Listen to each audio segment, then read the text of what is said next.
From calling out ignorant interviewers just because you're offended, it doesn't mean you're right. to completely roasting Hollywood's elite. If you do win an award tonight, don't use it as a platform to make a political speech, right? You're in no position to lecture the public. These are the times when entitled celebrities got destroyed by Ricky Gervais. Starting with the time Ricky completely exposed Hollywood hypocrisy in his most brutal opening monologue. Ricky Gervais has hosted the Golden Globes 5 times, but his 2020 appearance stands as his most scathing takedown of celebrity culture. The comedian didn't hold back, addressing the room full of Hollywood's biggest stars with brutal honesty. The night began with Ricky immediately setting the tone for what would be a historic roast. All dolled up, you came here in your limos. I came here in a limo tonight, and the license plate was made by Felicity Huffman. So... The audience laughed nervously, but Ricky was just getting started. He quickly moved on to address the elephant in the room, Hollywood's tendency to lecture the public. So, if you do win an award tonight, don't use it as a platform to make a political speech, right? You're in no position to lecture the public about anything. The uncomfortable celebrities, forced to laugh along as Ricky exposed the dark underbelly of their industry. You know nothing about the real world. Most of you spent less time in school than Greta Thunberg. So, if you win, right, come up, accept your little award, thank your agent and your God, and fuck off, okay? What followed was a moment that had the entire internet talking for weeks, as Ricky took direct aim at the hypocrisy of celebrity activism. Apple roared into the TV game with a morning show, a superb drama, yeah. A superb drama about the importance of dignity and doing the right thing, made by a company that runs sweatshops in China. While Hollywood's elite squirmed through Ricky's 2020 monologue, his takedown of Leonardo DiCaprio was equally memorable. In one of his most viral moments, Ricky decided to call out Leonardo DiCaprio's well-known dating preferences. The joke hit so hard that even Leo himself couldn't help but laugh. Once upon a time in Hollywood, nearly 3 hours long, Leonardo DiCaprio attended the premiere, and by the end, his date was too old for him. But Ricky's ability to destroy celebrities wasn't limited to his 2020 appearance. Back in 2016, he took aim at Mel Gibson in what would become an incredibly awkward reunion. After introducing Gibson with a controversial reference to his past, the tension was palpable as the actor walked on stage. I want to say something nice about Mel before he comes out. Oh yeah, okay, here you go. I'd rather have a drink with him in his hotel room tonight than with Bill Cosby. What followed was an extremely uncomfortable exchange that had censors working overtime. And saying a few unsavory things. We've all done it. I wasn't judging him. The audience gasped as Ricky pushed boundaries that most hosts wouldn't dare approach. Mel blames, we know who Mel blames.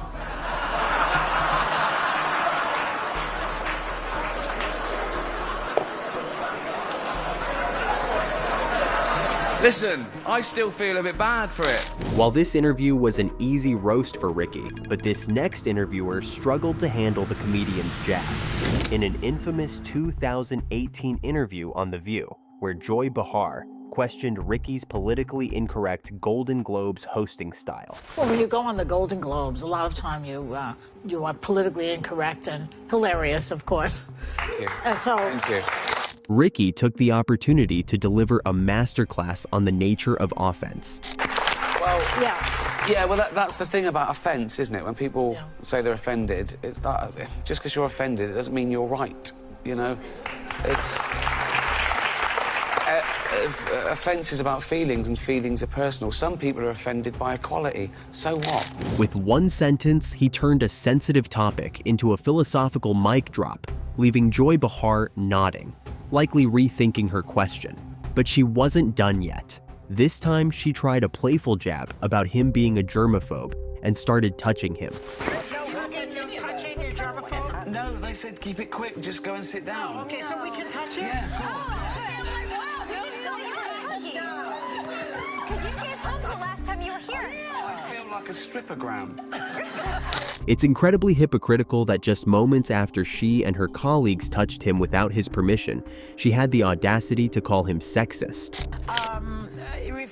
Referring to Sex and the City 2, you said, I was sure the Golden Globe would go to the team that airbrushed that poster. Yeah. A little sexist. No, it's not.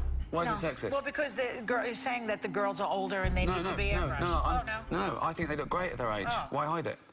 Oh. I don't think that you lose your sensuality or your beauty because you hit 53. I'm saying, why are they hiding? But they didn't stop there.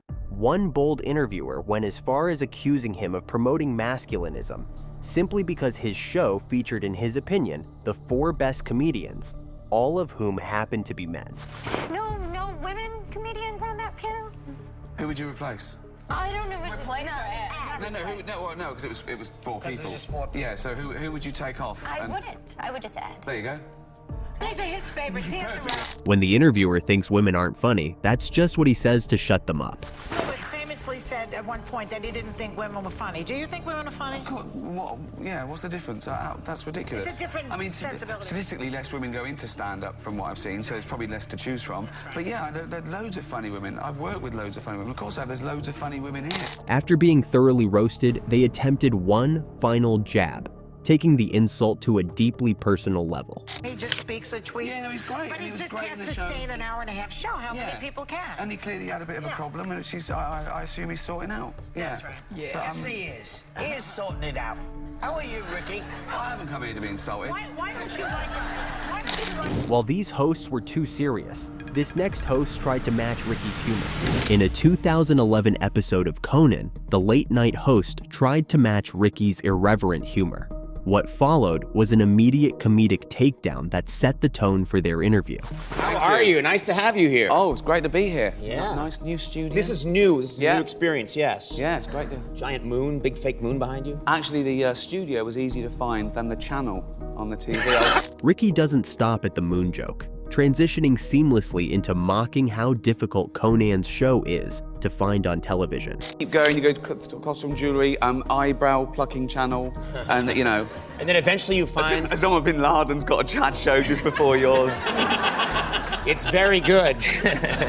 He's killing us with the bookings. The audience roars as Conan tries to recover from the surprise attack on his network position. I'd like to do one, with showrunners, with talk show hosts. Yeah. You should do one with talk show hosts. Yeah, I was thinking that just the crew, me, Leno, obviously, brilliant. David Letterman, King, and Jon Stewart. It was just. Ricky continues to list hosts, pointedly implying Conan barely makes the cut. And then anyone else? I mean, there could be. We could do 2. I mean, there's a lot of chat shows, so we could do 2. Maybe. Who else is there? Craig Ferguson, he's great. Jimmy Fallon. Right. And then what if you expanded it and got even more people in there? You could probably Larry Sanders. Okay, Larry Sanders is fictional. So, I'm running. Come on! George Lopez. Yes! This friendly feud produced comedic gold, and this next interview was no different. Ricky and Australian reporter Brad Blanks have hilariously butted heads many times, but during a 2013 premiere, things went off the rails. All right, there's Ricky over there. He's already heckling me.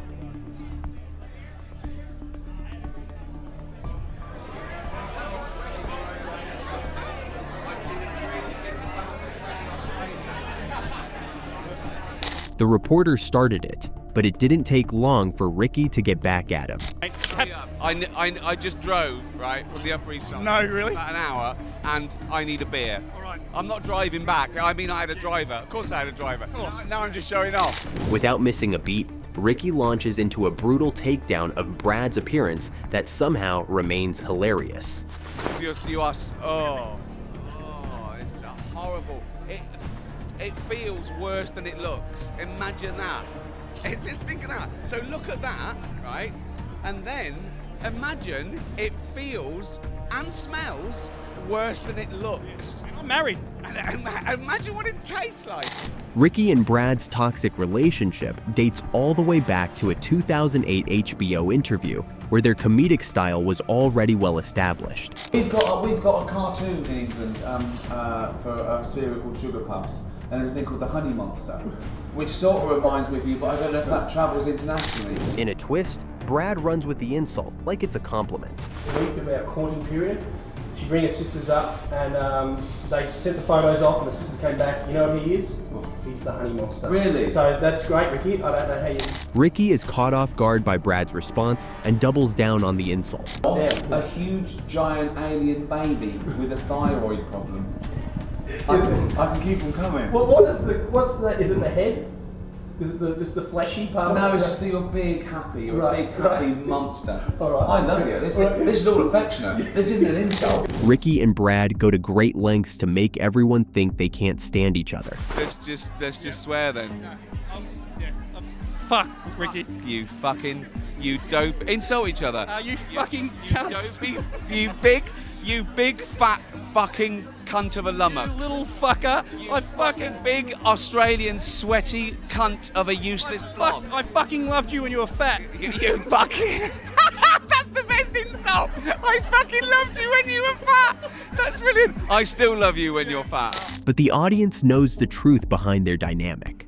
While these interviews were in good fun, this next one definitely wasn't. In a 2007 Sky News interview, Ricky and Russell Brand teamed up to put an unprofessional interviewer in check. A lot of people are having a good deal of fun, including these two gents, Russell Brand and Ricky Gervais. Try and behave yourself, gentlemen, if you can. Do that again and do the name. No, I'm not doing it again. That's fine. He's Russell Brand, I'm Ricky Gervais. I think people can work this out. I think people can work it out. The short one and the tall one, so don't worry about that. The interviewer makes his first awkward attempt at humor, prompting Ricky to immediately call him out. I don't know, I haven't worked that out yet. As far as you're concerned. That's his attack. That's his first attack on you, Ricky. Oh, What's he going to say about me? Fighters. Okay, should we talk about something else now? Yeah, go on. Okay. Climate change, alright? Okay. Are you here tonight just to enjoy the content? I'm not here tonight. To do the job? I'm not here tonight. He is. This is live. This is pre-recorded. Right, okay. Well, this is all going horribly wrong. You asked us. I know. I'm regretting it now. I'm regretting it now. When the interviewer gives up on Ricky and turns to Russell Brand, things get even more uncomfortable for him. Please turn to me. Yeah, of course I care about climate change. Now, as individuals, we can do an awful lot. You, for example, you're going to have to change the way you're living your lifestyle. Don't look all cynical. How do you know how I live my lifestyle? No, look, the idiot. Important. He don't care about nothing. Killing turtles for a laugh. He does do that. So climate change. My lifestyle. Your lifestyle, particularly the way you turned up here on a jet bike, making women pregnant on his team just for a jolly. That was a vicious rumour. You're like a modern day Jack the Ripper, you are. Right, thank you.